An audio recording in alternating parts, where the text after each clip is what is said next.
You're listening to the Walt's World Podcast, brought to you by the Lost Bros Trading Co. Join your hosts, John and Kaley, as they banter about all things Disney, including Disney parks, resorts, dining, fashion, and movies.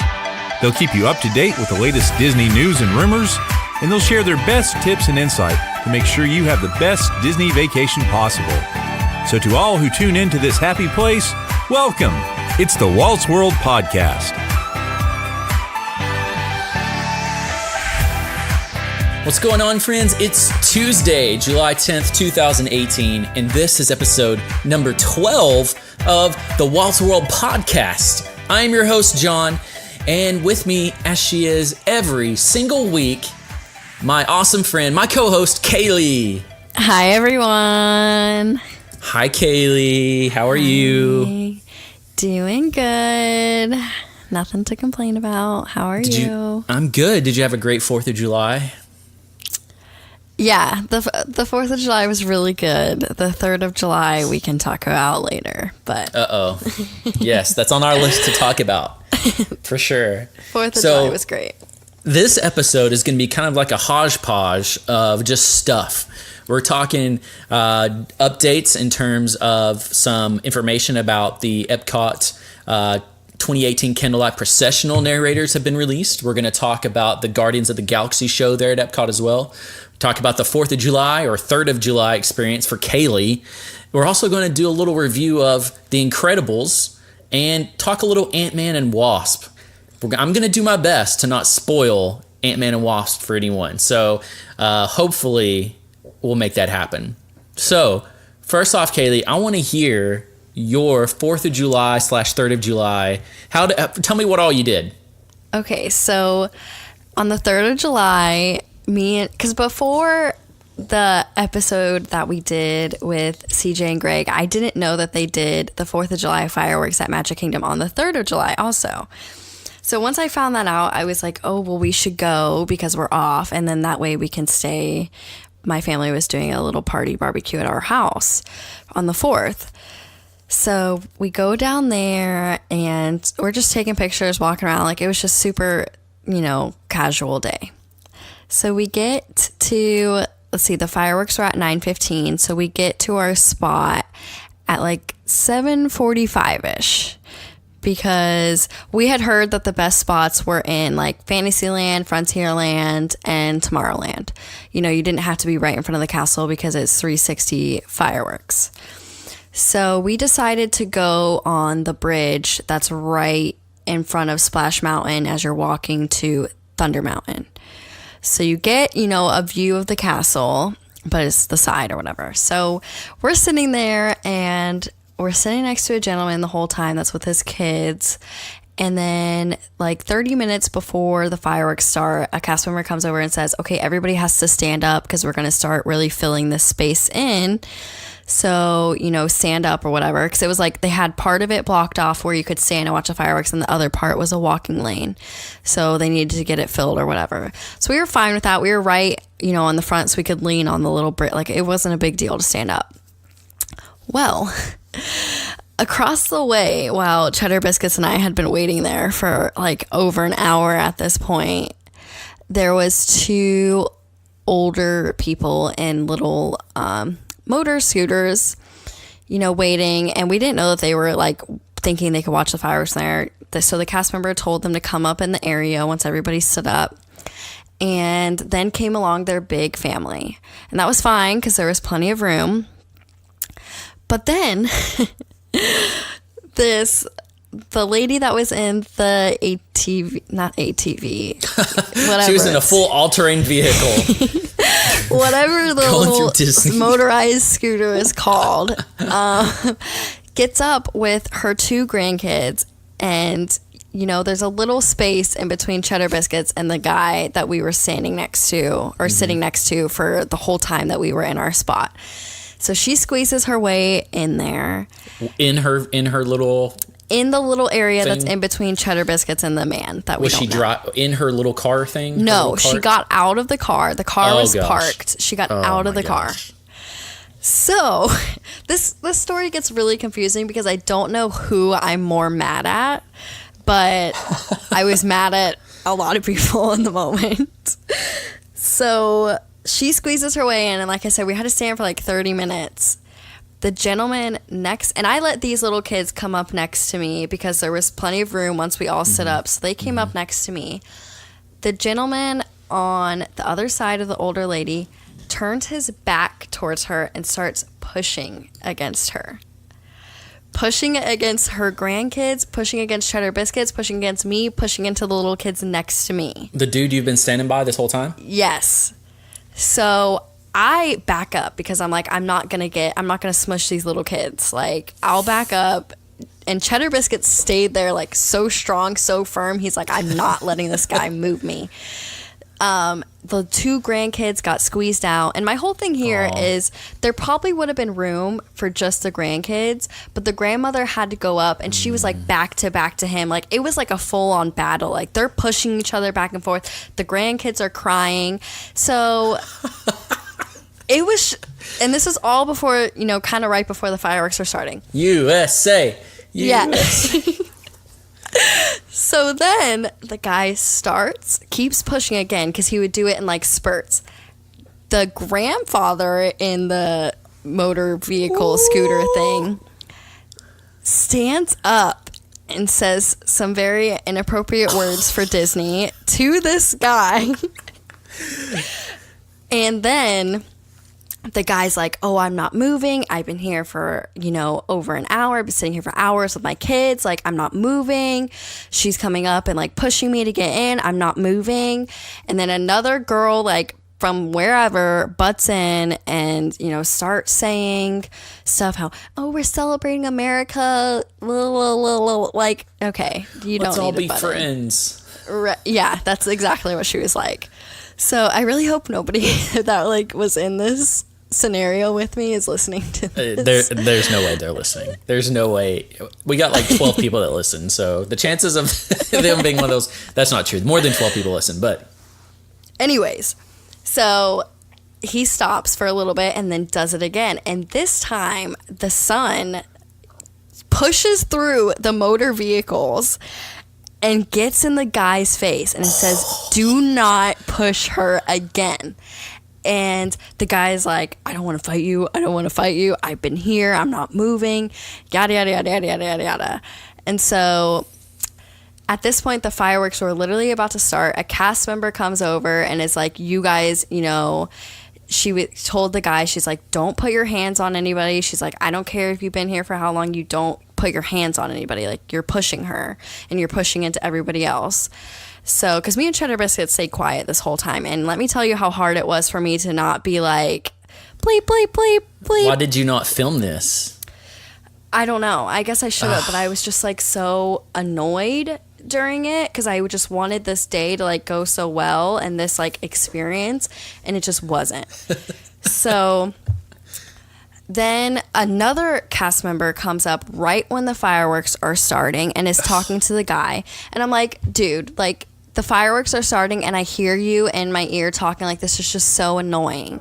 And then this guy, the guy who was pushing on the old grandma, was saying, I'm the victim. You're like 40 years old. Please tell me how you're the victim. It's two little kids. Like, you really can't let them stand next to you. Like, everybody's touching everybody. But he was claiming that he was the victim because the son got up in his face and acted like he was going to hit him, which we all know he wasn't going to hit him. Like, it's not going to cause a fight. He's just proving a point. Like, he's just, So this is all happening while the fireworks are going. And then the grandma keeps talking to Cheddar Biscuits while the fireworks are going because he's trying to take pictures and we're trying to, About what? What's she talking about? The pictures. Did those come out good? Oh, how do they look? I was just literally like so infuriated. Oh, I was so mad. So I'm not sure who I was more mad at. The lady and the grandkids who tried to squeeze her way in when we had been sitting there for over an hour in our front row spot, or the gentleman who was very tall, like I'm saying 6 foot tall, could have easily let the kids go in front of him, and made room and not have started pushing everybody down the line. Like, both of them were kind of in the wrong there. Nonetheless, you don't push a grandma. I don't care how close she is to you. Like, that's just horrible to lay your hands on anybody, even if it was a grandma. But like I said, he was pushing the whole row of people. So it was just not a good time. It seems like it's both of their faults, honestly. I mean, the grandma shouldn't have tried to butt into the middle of all the people. Let her grandkids stand there, and she can was there room for her to stand behind? Like, if she let her grandkids stand there, she could have just stood behind, and there would have been no problem. Correct. Yeah.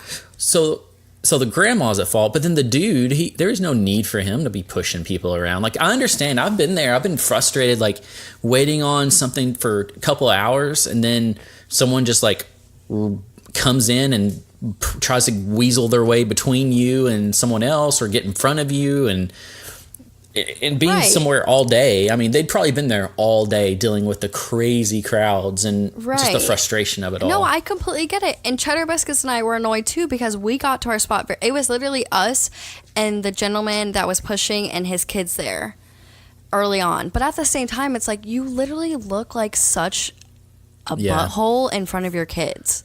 Like, you look so bad right now. I don't, like I said, I don't know who I'm more annoyed with at this point. You did have a good dessert, though, didn't you?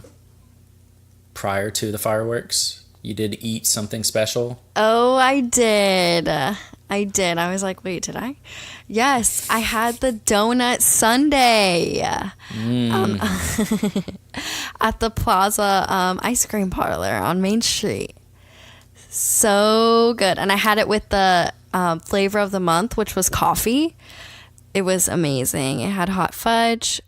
So it's a donut. You get one scoop of ice cream. It's a glazed donut, and the glazed donut is warm when they serve it. You get one scoop of ice cream, hot fudge, whipped cream, cherry, chocolate chips, and peanut butter chips. Oh my goodness. That sounds amazing. It was very, like, sweet and filling, but it was so good. I would definitely get it again, and I would definitely get the flavor of the month again if you like coffee ice cream. It was amazing. Well, at least your whole night wasn't just a complete disaster. No, it wasn't. It was perfect up until that time, and then I just was ready to go home. And then, of course, the line for the monorail was ridiculous.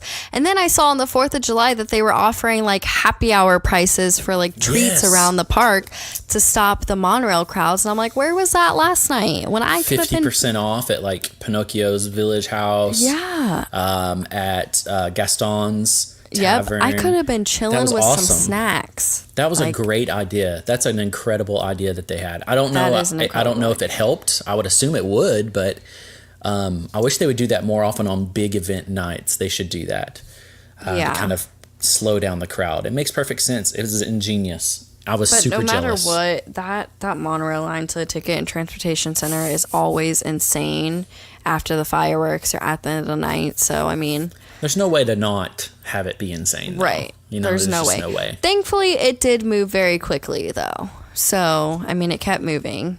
But so the moral of this story is, when you go to Disney for these big events, 4th of July, 3rd of July, because they do the same thing on the 3rd of July, New Year's, Christmas stuff, party events, those type of things, just know going into it, it's going to be so crowded. You're going to bump into people. There's going to be people everywhere. You're not going to have your own personal space. Just prepare yourself before you go. Yeah, bring a lot of patience. And I think that was something that I didn't have enough of that night, because it was very hard for me to bite my tongue, but I just know how I am. And if I were to say anything, it wouldn't have been Disney appropriate either. Heyo. And then I just would have looked really bad as well. So that's why Cheddar Biscuits and I stayed quiet like mature adults. Better safe than sorry, Kaley.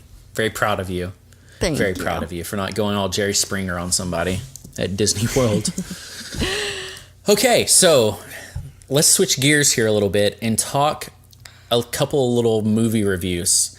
Now, first is The Incredibles. Now, what is in your opinion is the long enough waiting period before you have to do the whole, hey, spoiler alert thing? Like, what's the waiting period? I would wait like 3 weeks. So we're at about 3 weeks, right? We're at about 3 weeks since it came out. Yeah, because I feel like a lot of people don't go in the beginning because they don't like those first initial crowds.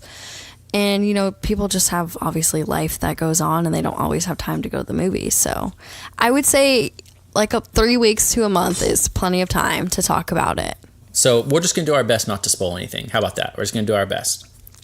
Yeah, I mean, Ant-Man and the Wasp, it's a little early to be throwing anything out, but I will just talk in we'll try our generalities. So The Incredibles. I've seen it twice. I want to go see it a third time. It is, for me, it is my new favorite Pixar-ish, Disney-ish movie right now. So Cars 3 held that spot for me since it came out. Like, that's the movie, like, if I'm like, I want to watch a Disney movie, I don't know what I want to watch. Oh, Cars 3. I can agree with that. This one has now, like, surpassed that. Of course, it's not out on DVD or digital yet, but I already know it's already past that because I love the style of it, that 50s chic retro style, because they don't say it's set in the 50s, but you can tell by the cars, by the furniture in their home, the shows that they're watching on TV, that it's a very 1950s, 60s chic style. I did not pick up on that at all while watching this movie. What? I mean, I just thought that it was, I noticed the furniture in the house, but I didn't think that they were trying to make like a theme or set like an era. I just thought, you know, this is animation. They just animated the couch. Well, I mean, I don't think of it as like, it's not a key thing that it's in the 50s or 60s. I think it's just the style of it. Like, it's very, you notice that like, there's not cell phones. And that's the whole thing in this movie is they have the cameras. This isn't a spoiler or anything, but they have like a camera built into their suit so that people can see them. That's because people don't have cell phones yet. Well, they're talking somehow though, because even Dash calls Elastigirl at some point while she's off. Her home phone. Their home phone. He called from their home phone to her motorcycle. How did he call to her? Because if they didn't have a cell phone. Because the billionaire guy built her the motorcycle. He has technology that's not available. If you notice, all the phones are almost all the phones that you see, like the phone in their home, corded. It's a corded phone. Yeah, I did notice that. It is a corded phone. Just saying. But I don't know how that adds up if he was able to call Elastigirl while she's away on a motorcycle. Okay. I'm just saying it's in the 50s, 60s style, which is awesome, and I love it. I love that whole thing. The thing with this one is it's kind of like how the first one was very Mr. Incredible focused.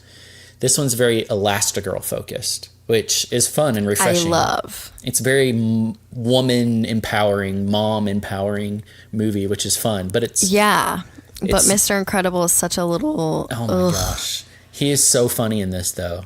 No, he's so annoying. Like he's like jealous of her because he wants to go out and do like get all the action and do all the fun stuff, and he's like. Not like putting her down, but just like the remarks he makes is like he's better than her. I don't like that. Like she's better than him. It's a jealousy thing.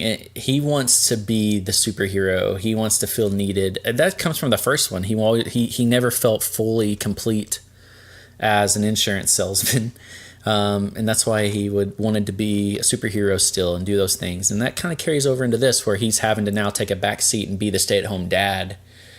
Whereas Elastigirl is the focal point. Hello, it's 2018. There's a lot of stay-at-home dads. So, it's 2018 in real life. So I'm just saying, shout out to the stay-at-home dads. I know it's not easy, and this movie definitely proves it. Yeah, it does. So, and shout out to the working moms. Yes, I love the all moms. you superhero moms out there that are superheroes working. While your superhero husband is not. The other thing I love about this movie, I just love that that kind of has I don't know. I love James Bond, and so I love that kind of spy music And that's what Incredibles all through this is, just that kind of cool spy 60s hip music. And at the end, at the end credits, if you stay long enough, they will play Elastigirl's theme song and Mr. Incredible's theme song and Frozone's theme song, and they are so cool. So cool. Frozone's is the coolest, of course. I didn't stay to listen to those. I don't usually stay in Disney movies. But can we stop for a second and talk about the little short that was before The Incredibles? Yes. It was so cute. If you haven't seen it, basically is a woman. She wakes up. She's making, what are those, dumplings for her husband. Her husband eats them, leaves real quick, and she starts eating them, and one of them comes to life. And she basically treats it like a baby. She raises it. She takes it to the market, and she puts it in like a baby carrier, taking it everywhere. And then all of a sudden, like, it starts like getting older and like starts hanging out with its friends instead of her. And it then like meets a girl, and like falls in love with her, runs off and gets married. And like she is trying to prevent it from doing that, so she picks it up and eats it. But then it turns out that why did she eat her baby dumpling? The dumpling was just it was exactly. Just like it was just symbolic of the boy, of her son. That's what it was. And then all of a sudden she eats it, and then she's like crying in her bedroom, and then like an actual human version of that boy comes in. But that's exactly, it was just symbolic of her relationship with her son. I just felt bad because I think from the beginning you get the vibe that she and her husband don't have the best relationship, and he either is just like watching TV all the time or is gone for work. So it's just her. So I think that's what it was about too, is like it was her and her son all the time. So that's why it was hard for her to, accept the fact that he is growing up and getting married. I don't know. It was all a little confusing, but I still thought it was good. The funniest thing though, like when we were sitting there watching it, there was this guy sitting beside me, and like when she ate the dumpling, she ate her baby dumpling, like he went, "What the beep?" Like he was so like caught off guard. He's like, "You just ate her baby." Well, yeah, it was just weird. Oh, it was a good time. And then that led into The Incredibles, which was incredible. It was was great. It incredible? Tell us more about how incredible it was. It was incredible. Was The Incredibles really incredible? The bad guy in it was great. A very good bad guy. Won't ruin anything about it. The new Did you almost have a seizure watching this movie? No, but I can understand after watching it the second time, which is after they started releasing the thing, and Disney put like a really long couple minute little disclaimer before it started. I could see why. At our theater, when we went to go see it, there was like papers all over the windows of, the people that are giving out the tickets saying this disclaimer. I could understand if you have sensitivity, or epilepsy or anything like that, why you would, because it was hurting my eyes when they were in that one room, but it hurt my eyes, and it lasted so long too. Yeah, that was a very long It felt scene. it felt like forever with the with that going on. Yeah, I don't know. I would be warned if Jack is the king of this movie. It's basically why? Jack. I don't get why. I don't get why everybody feels that way. Are you kidding me? Did you see the scene with the raccoon? Yeah, but okay, like cool. Elastigirl's out so there, like cute. actually doing real stuff. It's like a raccoon. Okay. I just don't understand why everybody's like, oh, Jack made this movie. Why? Because they realized he had superpowers. Newsflash: we all knew after the first one that he had superpowers. We all knew it. And the scenes with Edna. Come on, you can't say that those weren't the scenes awesome. with Edna were, I loved those. Those were movie gold. Exactly. When he's like licking the lollipop all sassy and stuff, I'm like, wow, I can relate to that. Walking down the little walkway exactly the way she walked, and that was super cute. I did, I like him, and I love those scenes, but I just don't think it was Jack. I can't believe you hate Jack. I don't hate Jack. Yeah, This movie was about Elastigirl, and this is about girl power. Num num cookie. Num num cookie. Cookie. I liked it, It's and an I liked incredible him in movie. it, but I'm not like, ooh, Jock. It's a great movie. Go see it. Please go see it. I have a friend at work that doesn't watch Disney movies. The last one she watched was probably like Little Mermaid. And yeah, Jenna, I'm talking about you. And she sent me a photo. And she sent me a photo like 2 nights ago. She was watching it at a drive-in. And it was the scene where the woman was eating the dumpling. And she's like, thanks for ruining the ending of this for me. And then I proceeded to text her the ending and all about the incredible movie to ruin that for her too. Because, yeah. That's what good friends roll. do. That's how we roll at work. That's right. So go see it. It's an incredible movie. We can see his vocabulary is very small, ladies and Thank gentlemen. you. Now, let's talk Ant-Man and the Wasp. Now, this one's going to be hard for me to not ruin. Kaylee's not seen this yet. I've seen it. I need to see it again to really get my mind around what happened in it. But Ant-Man and the Wasp. I feel like all you and Krista do is see movies and then see them 20 times over. Well, I'm so sorry that we enjoy movies. Hey, some of us enjoy going to the movies. Our local theater has the reclining seats. They're heated. I love going to the movies too, but I'm not, I just saw it. Now I have to see it again because I really need to see it. It's for the podcast, Kaley. No, it's for your personal enjoyment, but okay. I like the movies. I love the movies. I love going to the movies. Always have, always will. Do not movie shame me, Kaley. I'm not trying to movie shame you. I'm just Movie saying. shame me. It was how we dealt with not going to Disney a couple weekends ago for Toy Story, okay? It's how we dealt with it. Depressing. I know. Anyways, Ant-Man and the Wasp. So the big question going into this movie was, where the heck was Ant-Man during the last Avengers movie? And I'm sorry, if you're still not seeing the last Avengers movie, I'm going to spoil it because it's been too long. The time period's over. So yeah, where was he? Well, this movie tells you where he was. And if you remember back into the last Avengers movie, they talk about Hawkeye and Ant-Man being on house arrest. They took some plea deal with the government after the whole thing in Germany when they fought at the airport, Captain America and Ant-Man and Spider-Man, all those guys fought. So Hawkeye, at the end of that one, Hawkeye and Ant-Man were in that floating prison. Well, that was it. Why would Hawkeye do that? That Captain makes America me and so Iron Man mad. movie. So Hawkeye and Ant-Man took a plea deal to get out of prison, and this movie picks up as Ant-Man is finishing up his home probation. He had to be at home, ankle bracelet, all that stuff. So that's where this one picks up. Is this one's basically going to take place at the exact same time that the Avengers movie took place. Okay, this makes sense now.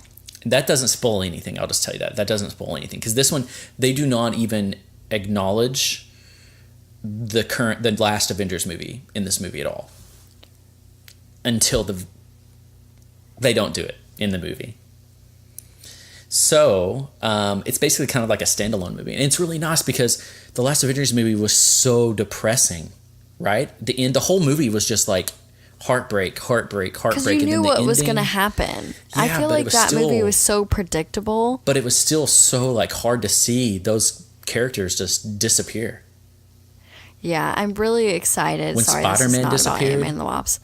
But I'm so excited for the second half of that movie to come out because it's going to be amazing. I can't wait. I'm so excited about it, especially after watching Ant-Man. I'm even more excited about it. But you can't tell me that it wasn't sad when Spider-Man in Iron Man's arms disappeared. Oh, it's And so he's sad. I love Spider-Man. He was like, I don't want to go. Well, then you should have listened and stayed at home. You don't listen, Spider-Man, that's what happens. He still would have disappeared. Oh, yeah. Okay, But whatever. nonetheless, this movie is a great escape from that super depressing movie because it's funny. It is so funny. Just like the first one, it's hilarious from like the moment one of it. It's so funny through the whole thing. Hilarious.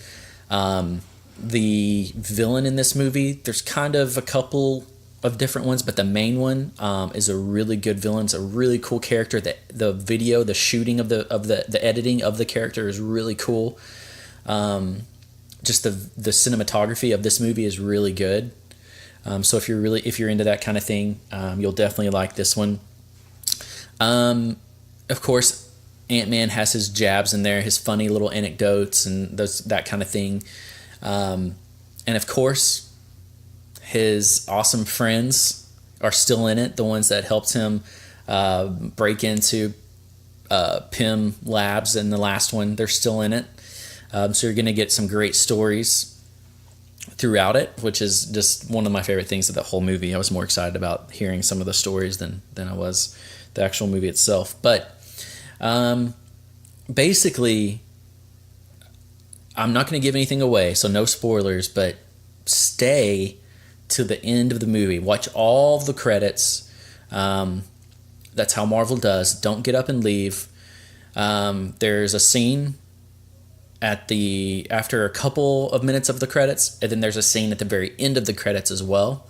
They're both, the first one's way more important than the second one, but the second one's kind of funny and kind of plays into the movie a little bit. And make sure you stay to see the very last thing that comes on the screen as well. That's definitely kind of like a, oh, are you kidding me kind of thing. So definitely do that. But I'm not giving any spoilers, but it's a great movie. The action is fantastic in it. It's just a very lighthearted, very good Marvel movie for sure. And Wasp, I'm not a big fan of the actress, the Evangeline Lilly, because she was on Lost many years ago. Those of you guys that watch Lost, she was on that show, and she made me so mad. Every episode in that show, she was just the worst. So for years, I would never watch a movie if she was in it because she just makes me so mad. But this movie, she went and totally redeems herself in this movie. She is awesome in this movie. Wasp is a really cool character, a really cool addition to the Marvel Universe. For upcoming movies for sure, and they play really well on each other. It's really, really cool how the kind of chemistry they have on screen. I don't know that there's a scene in this movie that you want to miss, like, because usually, like, I don't know if do you have the Run P app, or have you seen that app? I usually Run P. What's that? Yeah, it's an app that tells you when in a movie it's the best time to go to the bathroom and for how long.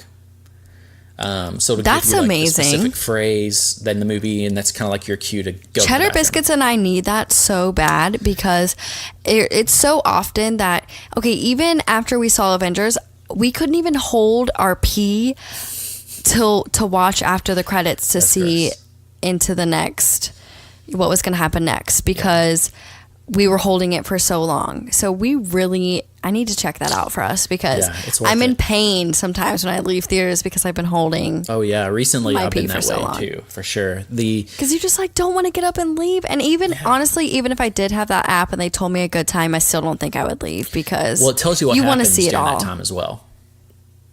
Oh, okay. Yeah, it's very specific. It gives a lot of detail about the scene, what happens during that scene. And they usually give you 2 or 3 good times to go and tell you what happened. And the cool thing I like the most is that it tells you if there's something at the end of the credits or not. So, like, you kind of know, should I stay? Should I not stay? Because nowadays you never know. Like, there could be, Marvel, there's going to be something.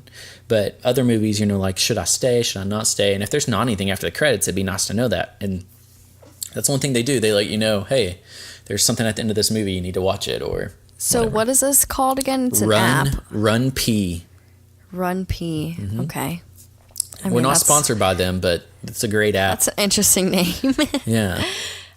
So Ant-Man Wasp, Incredibles, both incredible. Both great. Both definitely worth the money and the price to go see in the theater. Especially Ant-Man Wasp, see it in the theater, for sure.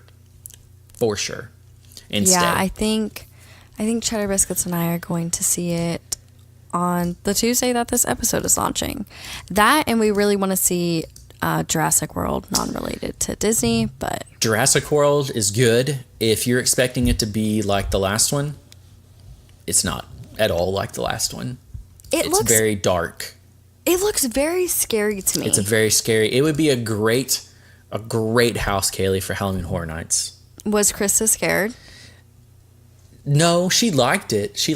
It's just because she doesn't like scary things. She doesn't. It was definitely on the borderline for her. I think it could have gone a lot darker. Just the trailer and the previews of it that I've seen in the theater has me scared. I love Halloween Horror Nights and all that stuff, but I'm not a big fan of sitting and watching like scary movies or things. Like, I just don't like being on edge all the time. It is it's a but very I still want to dark see it movie. because hello Chris Pratt. He's a dreamboat. Love. He is hilarious still in it. I will say there's one scene that like everyone in the theater was like bawling. And if you've seen it, you're screaming at the radio or your phone right now exactly what scene it is. There's a scene when they're leaving the island and they look back and they see a dinosaur standing there on the dock, and it's just like, it's gonna die. I'm emotional just thinking about it. It's been out long enough. I can talk about it. It's gonna die. The island. But don't spoil too much because I still haven't seen it. No, I won't. This doesn't spoil the movie at all. There's a scene where they're leaving on a boat, and the island is basically exploding from the volcano, and there's a brontosaurus standing on the dock, looking at him like, "Why aren't you saving me?" And it's like yelling, and it's just like heartbreaking. It's oh my gosh, heartbreaking. No, see, I can't do movies with like animal like cruelty or animal I'm just not about it. I'm too emotional when it comes to animals. Like, I don't care if you kill off my favorite character, like, kill it off. Don't kill their dog. There was not a dry eye in the whole theater for that scene. But then, like, you completely forget about it because it gets really crazy, really intense, and really dark. But, like, I'm pretty stoked for the next one because it's going to be really... I'm interested to see what they do with it, for sure, with the next Jurassic one. And that's the last one, I think, because I think this was just a 3-movie deal that they had. I didn't even know they were going to do 3. I didn't even know they were going to do a second one. Yeah, I think it was kind of up in the air, honestly. That's why Goldblum didn't want to be in the first one, because everyone kind of thought it was going to be a flop. But who's Goldblum? Jeff Goldblum? No, who's that? The actor Jeff Goldblum. You don't know who Jeff Goldblum is? No. What is it? What is he Life Finds a Way. Dr. Ian Malcolm. Do you even watch Jurassic Park? He's in the very first Jurassic Park, the scientist dude. Oh, yes. Come on, okay. Kaley.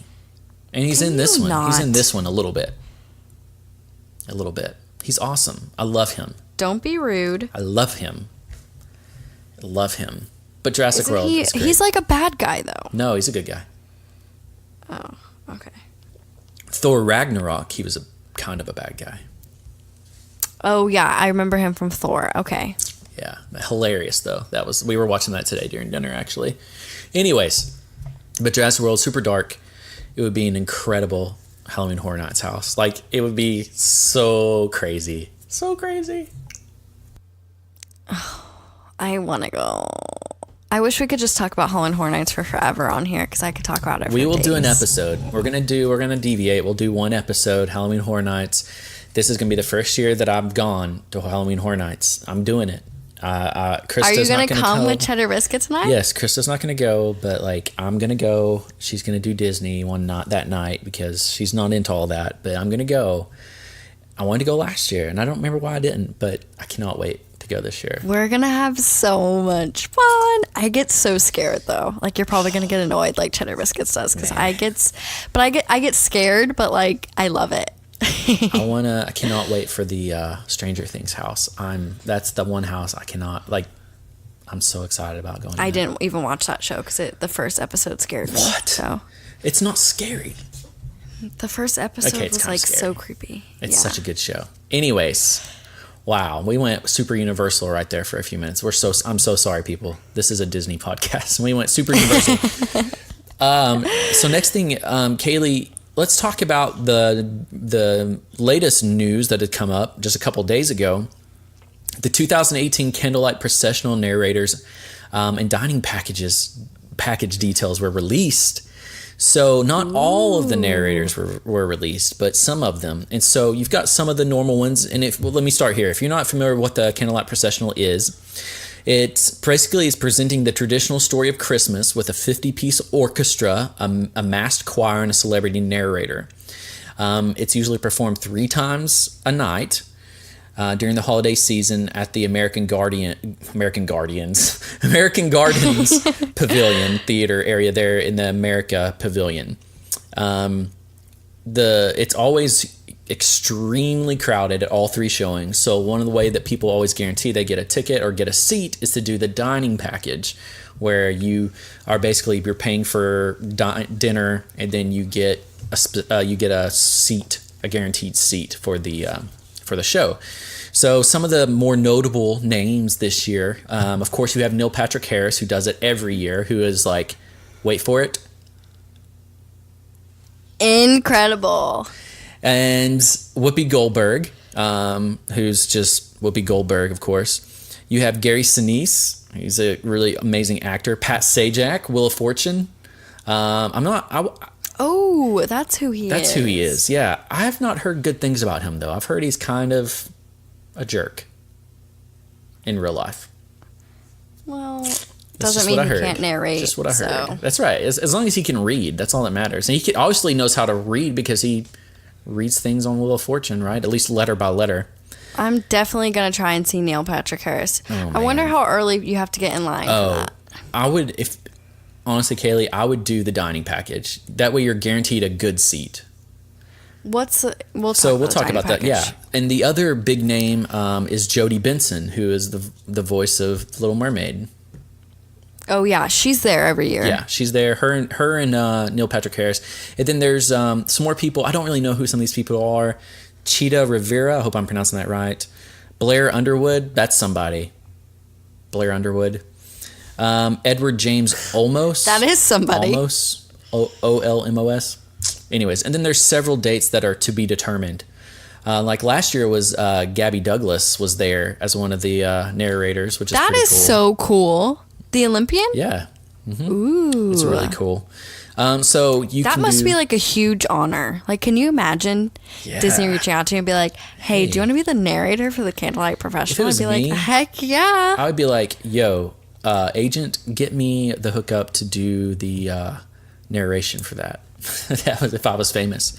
So where you can do the dining packages, and you can do a lunch or a dinner reservation. So the shows are at 5, 6:45, and 8:15 nightly. Of course, the one at 8:15 is probably the most popular because it's dark, and the candlelight and all that stuff would be cooler. So 5, 6:45, and 8:15. So there's lunch and dinner packages available at many of the favorite restaurants. So you got Akershus there in Norway. The Beer Garden in Germany, Chefs de France. I want to do the Beer Garden. You've never done it? Okay, we're doing it. We're doing it. We're coming down in August. We're going to go do it. It's fun. No, we're doing it. Can we do it for the Candlelight Processional? Fine. Because then I'll be 21. Oh, yeah. Whoop. You're turning 21. Beer Garden, Chefs de France. Fancy. The Coral Reef Restaurant.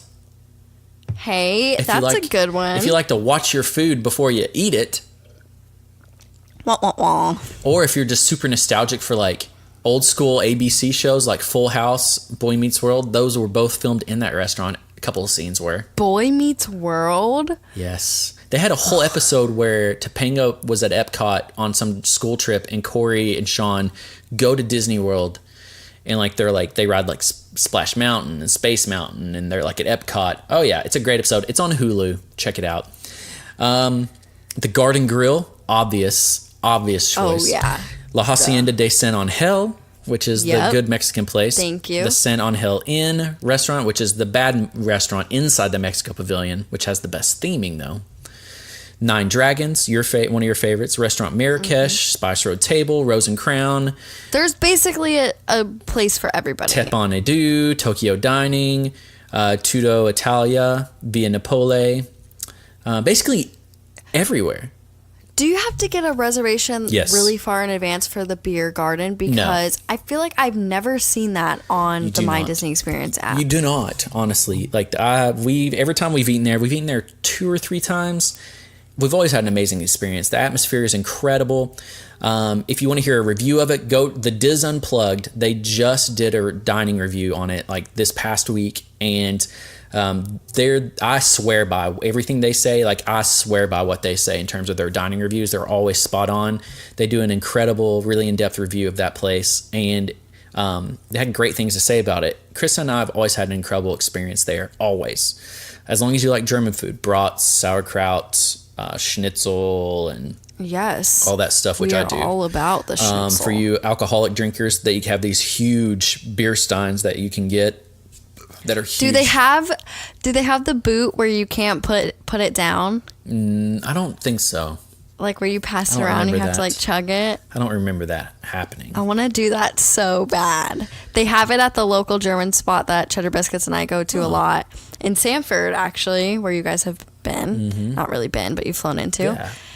I love. Yeah, German they have food. one there, and they do the whole boot thing with the beer, and it's a big deal, and they're singing. And this year, there's actually breakfast, lunch, and dinner options available at EPCOT area resorts, at like the Yacht Club, the El Encompass at the Yacht Club, and then breakfast, dinner options there at Trattoria Al Forno at the Boardwalk as well. Oh, I really want to go there. But there's no breakfast packages in EPCOT available though, so that just keep that in mind. It's lunch and dinner only in EPCOT, but there are breakfast available at others. So I'm confused. If you have, let's say you do breakfast, at the resorts, how do you get the spot for Magic Band? You do the package. So when you go on the reservation, so it's the same as if you were doing you can do a Phantasmic dining package at Hollywood Studios. It's like, $60 a person or so something. you get a reservation just like normal, but we would reserve it under that instead of just a normal dining reservation. So it's not hard. You buy the package. Mm-hmm. I'm confused. You're not you buy buying the package and then you book. Like, I don't understand. So you when you go on, you do the package. So like you go on to the app or you go online. I would do it online on your computer or laptop, and you can do like dining reservation or that kind of thing. And you can find where you can do just like a normal reservation, like you don't want to do anything else, you don't want to do the package, but then they have an option for the package reservation. So like, I don't know how it works if you're on the dining plan. It's just kind of included if you're on the dining plan, but if you're not, then you have to pay the selected prices or whatever that's shown. And so like, for instance, go ahead.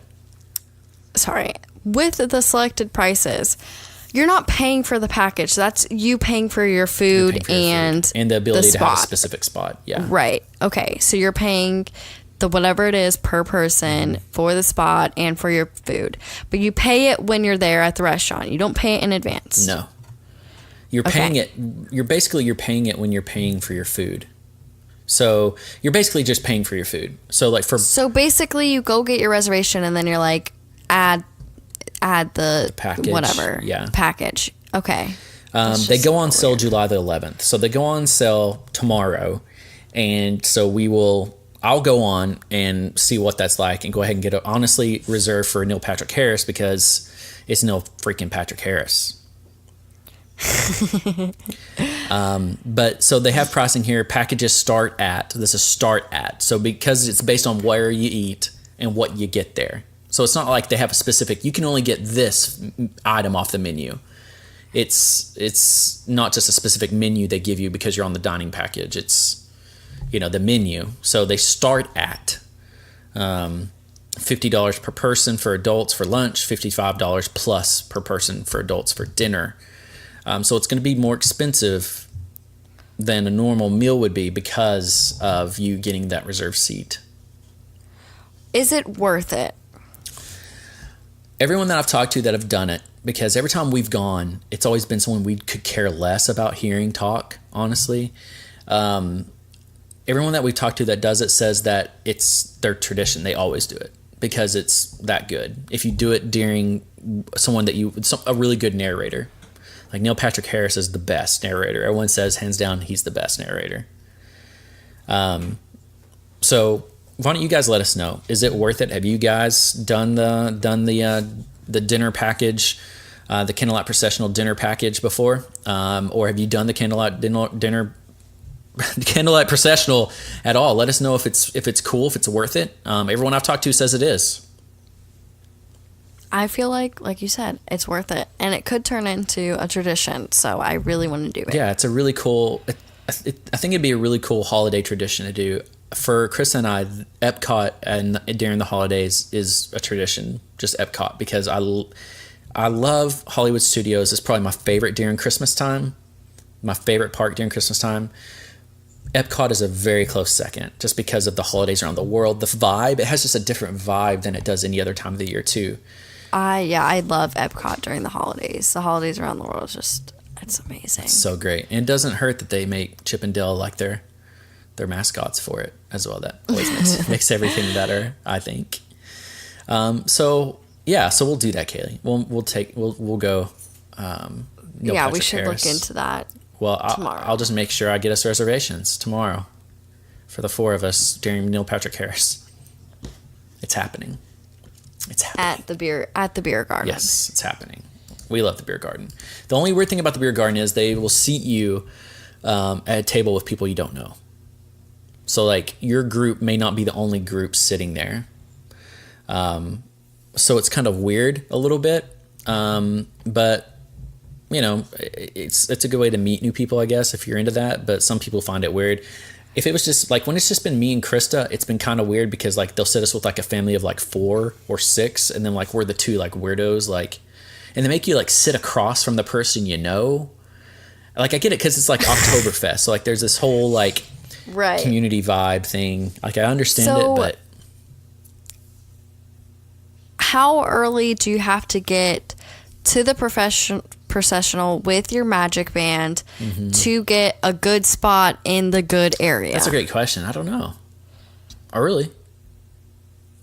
Because, like, for instance, if we decided we don't want to do dinner, because, you know, I think it would be cool to do dinner before and then go to the processional. But then it's like, what time? Yeah, that's the thing. You would have to plan that out. So the shows are at 5, 6:45, and 8:15. So you would want to do an early dinner and then have plenty of time to get in line. Like the I would want to do like the 8:15 8:15 show personally, just because it would be dark and cooler. And so that would give you plenty of time too to eat before if you did dinner. The dinner and lunch at Beer Garden are exactly the same. So yeah, well, I'm thinking more of like breakfast at. So you could do breakfast as part of it and get the package with your breakfast, because then it would be cheaper. You could do breakfast with your package, it would be cheaper, and then you could have dinner at Beer Garden or somewhere else. So that's the thing. If we want to be cheap, we could do breakfast at Trattoria Al Forno. Yeah, I've never done that. Me and Cheddar Biscuits have never done that. We've talked about doing that for a while, too. We just have a long list of Disney bucket list things that we want to do, the 4 of us. That's the show for this week. If you enjoyed our show, we'd love to hear from you. Please subscribe to our podcasts on iTunes and all the different platforms that we're there. iHeartRadio, iTunes, Google Play, Stitcher, Podbean. If there's podcasts available, we're there. So go subscribe, share it with all your friends. If you have any questions for us, email us, waltzworldpodcast@gmail.com. Hit us up on Instagram at waltzworldpodcast. We would love to hear from you guys and love for you guys to give us a follow. So, with that, I'm John. And I'm Kaley. We'll see you next week.